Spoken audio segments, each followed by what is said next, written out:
Hello everybody, Assassin here. Welcome back to another video. This video is a rather interesting video. It's not a video that I usually do, but there's this video that was released by Verge. It was a guy building a $2,000 gaming PC. It's been very controversial. A lot of people have been doing a lot of react videos to it, so I thought I'd jump in and do the same. I watched about the first, a minute, and I started to cringe really hard. So we're going to see what we can do. Trying not to cringe. It's not gonna work, but it's gonna be a great time, guys. So without further ado, let's just get right on into it.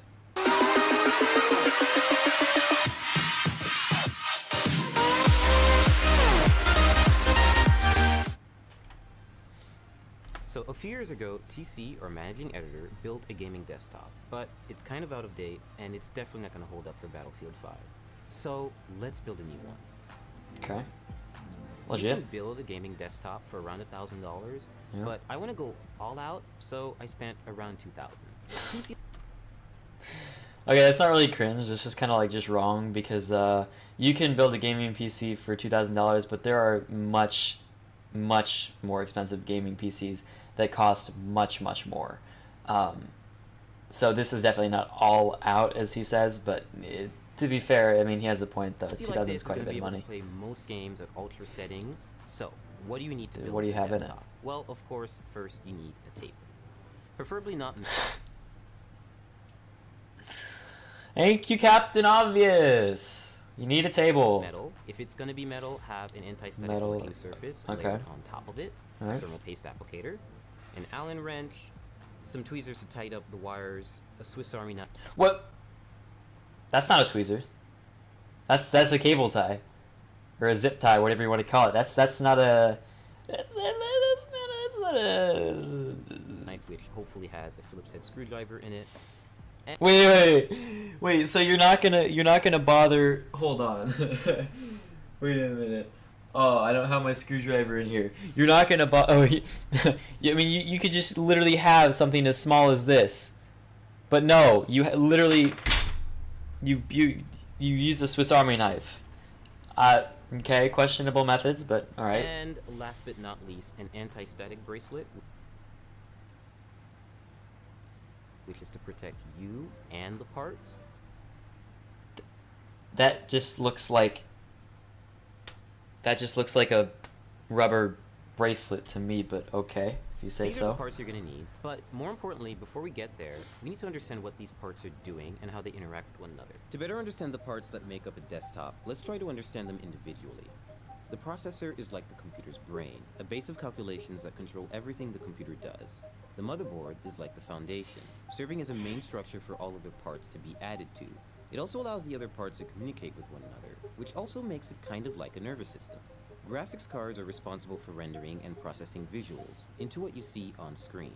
Our PC's power supply is of course channeling electricity, in that it adjusts and provides the right amount of energy to keep it running. Last but not least, RAM, or random access memory, and your hard drive are good examples of short-term and long-term memory, respectively. If you want to better understand what kind of computer to build, then first figure out what you want to use it for. A gamer might care more about a graphics card than, say, a video editor, who might want extra RAM to assist with editing large files. If you're building a better CPU CPU, for video streaming, say under $1,000, you want to focus on parts, like a Core i5 or Core i3 processor, that require less energy. They'll be less powerful, but then you'll be able to scale back the cost of several other parts. And if you need help choosing the right parts for your build, there are sites like PCPartPicker.com that help show presets. That is actually a good recommendation. It's a great site. That's what I used to build mine. Part conflicts you might have, and where to find deals on new parts. Okay. We We have a lot of boxes and a lot of PC parts, so it's best you unbox them, isolate the parts that you really need, place items into the case, and make sure that they all fit, and then start. Whoa. Place items. All right. Your power supply fan's facing inwards, first off. And I guess that's just the case where it's standing vertically, but that's odd. Into the case and make sure that they all fit and then start working. And now we're really going to start building by adding the motherboard in. Some notes about installing motherboards: they're really delicate, you should be really careful with them. And screw in with confidence, but also don't screw in too hard, otherwise you could crack the board. I chose Asus's Z370 motherboard for two main reasons. Hey, that's One, mine, it has except built-in it's not the Wi-Fi and H. Bluetooth, and also it has support for NVMe. Wait, so he's not even...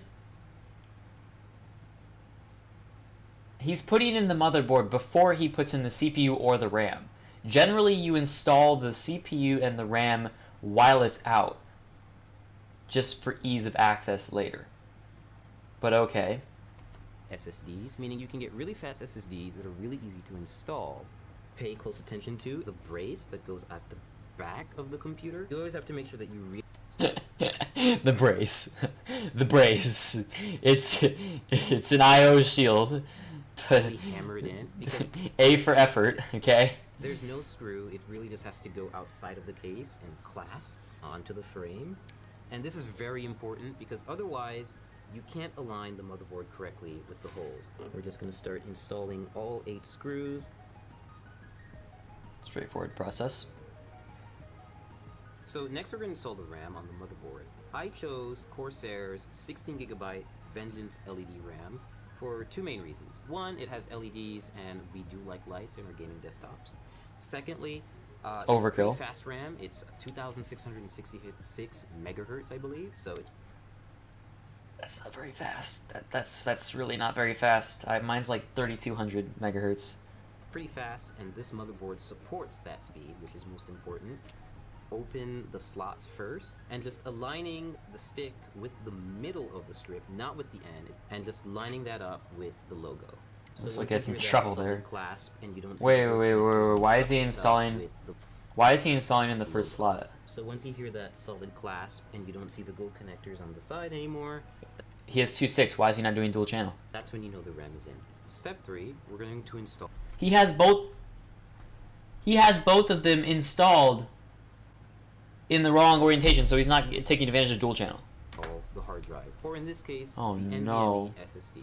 I chose this format of solid-state drive so that I could input it into the motherboard without having to worry about extra wires or Not being really a able to separate problem. the case and just getting really messy. It's probably the easiest This way is to from plug in. Kingston, and it's 480 gigabytes, so it's not a lot, but you can always upgrade this and swap it out, and it's only held down by one screw and the latch, so it's really simple and really straightforward. Speed for gaming is important when it comes to a hard drive. You want files to write quickly, and you want games to load quickly, so that's why it's best if you use an SSD. Okay, so step 4, we're going to install the graphics card. I chose PNY's GTX 1080. He's installing the graphics. He's installing the graphics card before he installs the CPU cooler, or anything like that. The GPU is generally the last thing you do, because it just gets in the way of everything else usually. And so it's a pretty easy installation. You're just going to find the gold connectors, and you're going to line this bracket with the back end bracket of your PC case. Now, which lane you choose depends entirely on what other parts you're going to put in the system. I'm just going to pick the top one because the SSD is at the bottom and I don't want to cover it. Oh my god. There is a big difference that it makes. Focus. There is a big difference that's made from choosing one versus the other slot. The top slot is the fastest. Not all of them are... Oh, what's the term for it? Oh, they're just not as fast or efficient, and they don't have the same speed rating. And because I don't want to cover it. Oh no. I just think it looks nice. I just think it Click looks down. nice. Click down. Take your remaining brackets and just put them in the spots that you haven't used. Why didn't you just take out the ones You you don't have to needed? screw these in. They get bolted down by the back end bracket. And your GPU is installed. Power supply time. I chose Corsair's 850 watt power supply because I need enough headroom for ray tracing GPUs when they come out, and I don't want to have... That's gonna be a while, bud. For a 1080, I think he said that he has. That's already plenty. 650 is plenty. That's what I have. I have a 1070, and I'm well under what I need. I mean, my system only takes like 350 to 400 watts. He doesn't need 850 for this build, but okay, whatever you say. have to upgrade it again. So all you have to do is take the brick And make sure that you align it with these little insulating pads so that the power supply doesn't short circuit and come into contact with the rest of the system.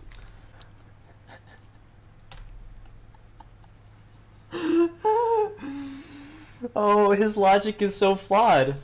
One, that's not going to do anything because when you screw it onto the case, the power supply into the case, you are therefore connecting it to the case. So therefore your point has been disproven. Also, that doesn't happen. Everything's contained inside the power supply. It's not going to short circuit anything. Pads so that the power supply doesn't short circuit and come into contact with the rest of the system. So just take it in, slide it in nice and easy until you have He's doing it again. Fit. He's doing it again. He's installing it with the fan facing inwards. How's it gonna... And then shift it to the back and make sure it's right up against the frame. Now you just take the required screws and you tighten and screw in. So next step, we're going to install the CPU core. In this case, it's going to go on the top end of the case, and we're just going to have the hose hang out for a little while until we install the processor, which is going to come a little later. Always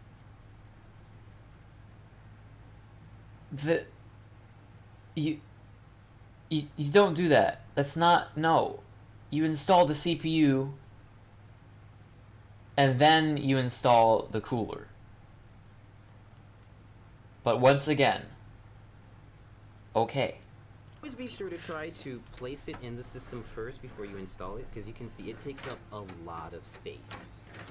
But in this case, no pun intended, it fits in perfectly, and we're going to start screwing it in. And so there's nothing special about this screwing in process. They're just really long screws because they go through the entire frame of the cooler, and they... He's gonna break the radiator. He's gonna go all the way through the radiator. You're not supposed to use the short screws.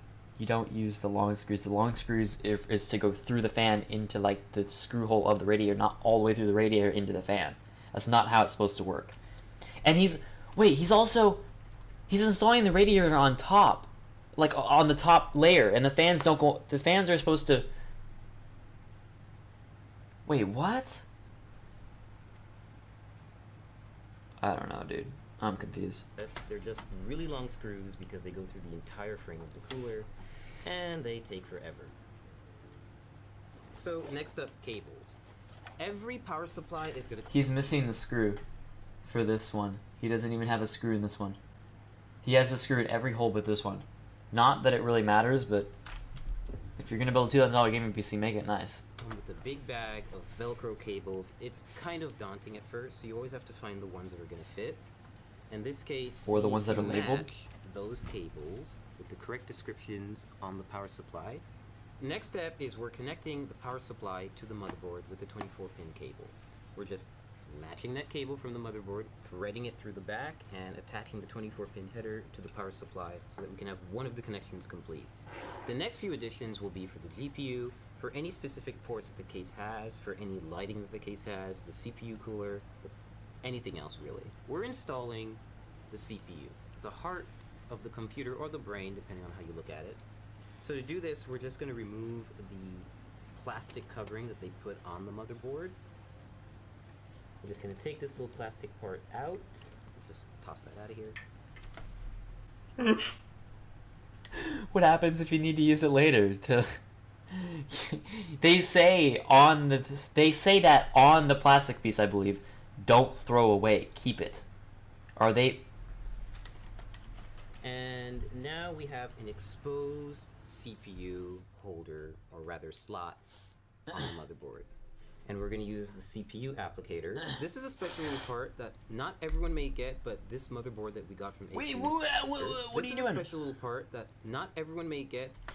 What are you doing? You can't do that. You're gonna... You don't touch the bottom of the thing. Ever, with anything. Especially your fingers because of the oils. God. But this motherboard that we got from Asus definitely does have. It's called a CPU installation tool. It makes it really useful. You literally just drop the CPU in the socket. You don't need this thing at all. You line up the arrow on the CPU with the arrow on the motherboard, and you just hover right over it, get it as close as you can to center, drop it, maybe wiggle it just a tiny bit, and close the bracket. If you want to install a Core i7 hexa-core CPU, yeah, we've got one, and it's an 8th generation chip, and it's ready to go, and it supports overclocking. So what having this little installer does for you is it's basically a brace that you can apply right to the CPU and light it up with the triangles that you'll see on the bottom left corners. And Or this the one will in the make it case. easier for us to apply it to Or the motherboard, motherboard. and then apply thermal paste, and then apply a CPU cooler on top. And we're just going to carefully lean it down into the system and make sure that everything lines up. Press on it. And we're going to clasp down on it, and we'll be good to go. So we're about to apply thermal paste to the CPU. Every CPU cooler actually comes with a bit of thermal paste already neatly applied in a circle around it, but it's usually not enough. It's good, essentially PC building practice to have a little bit extra and layer it on top Oh of my the CPU. god. The final portion is to add... Oh my god, that is so much more than you need. That can do damage. If the thermal paste is conductive, it can leak onto the motherboard if you put too much on, and it can short circuit stuff. That is where you can short circuit stuff. Add the CPU cooler to the top end of the processor. So you're going to see that there are 4 brackets, or rather like Oh my screws god, and look at that. brackets and holders right. Look at that. That is... Oh my god. Oh, that is awful. Here, and they're going to keep the cooler raised off the processor, but it's also going to be close enough to actually physically come in contact with it, like basically keep it cool. Take thumb screws like this and just screw them on. So now that our internals are done, we're going to put all the panels back on, which is the top glass, side glass, front glass, and of course the back panel where all of this fun stuff is happening. See what a different cable man. So we fully built the PC. Oh.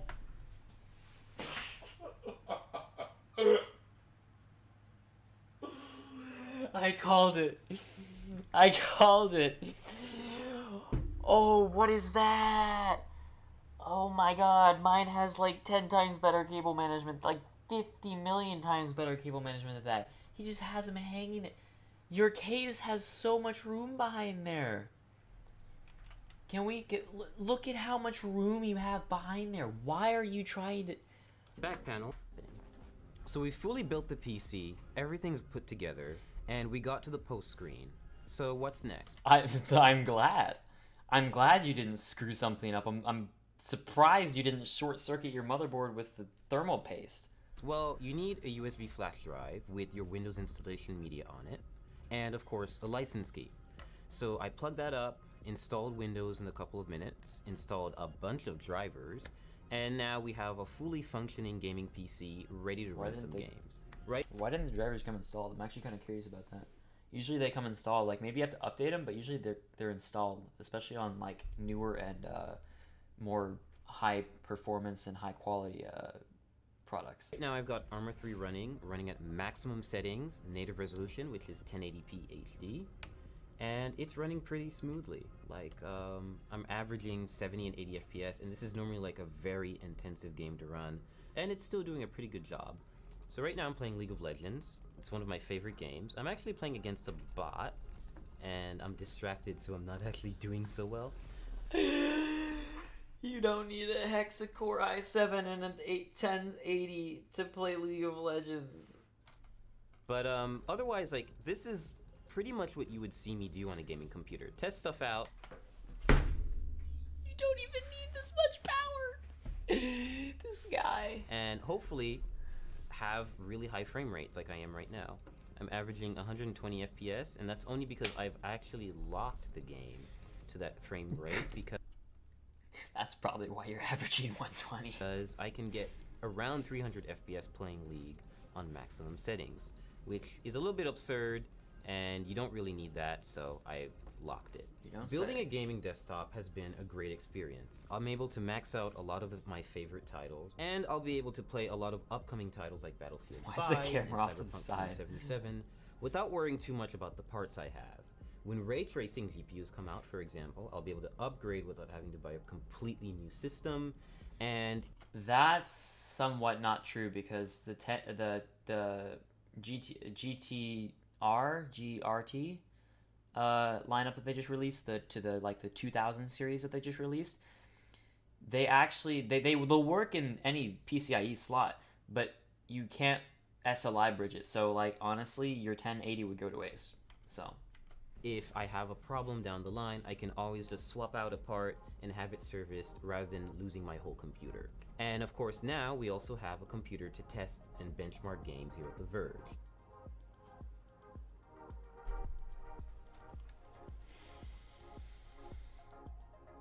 Thanks for watching.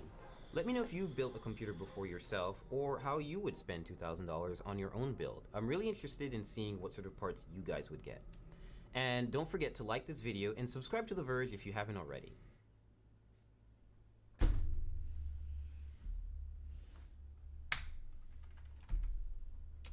that's probably why they removed the video from the Verge channel. Because it was that bad. It was so bad that they had to remove it from their channel. The Verge, a company YouTube channel. Like, it's a YouTube channel based on a company.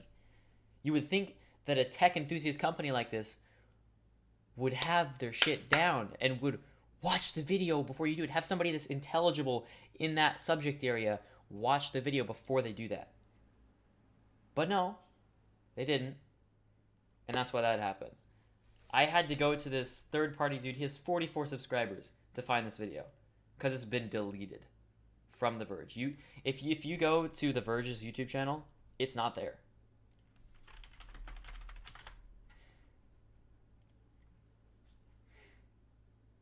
Hey, How YouTube, we built. It's me, Nilay Patel, editor. All right, how we built a $2,000. Okay, we need to say how we built. How we built. That's not we.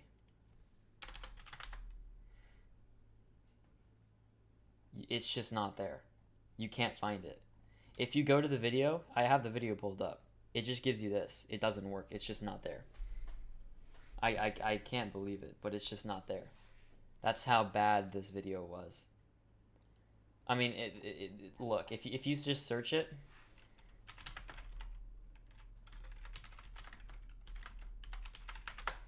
the only thing you see is reaction videos. Reaction video upon reaction video upon reaction video upon reaction video upon reaction video.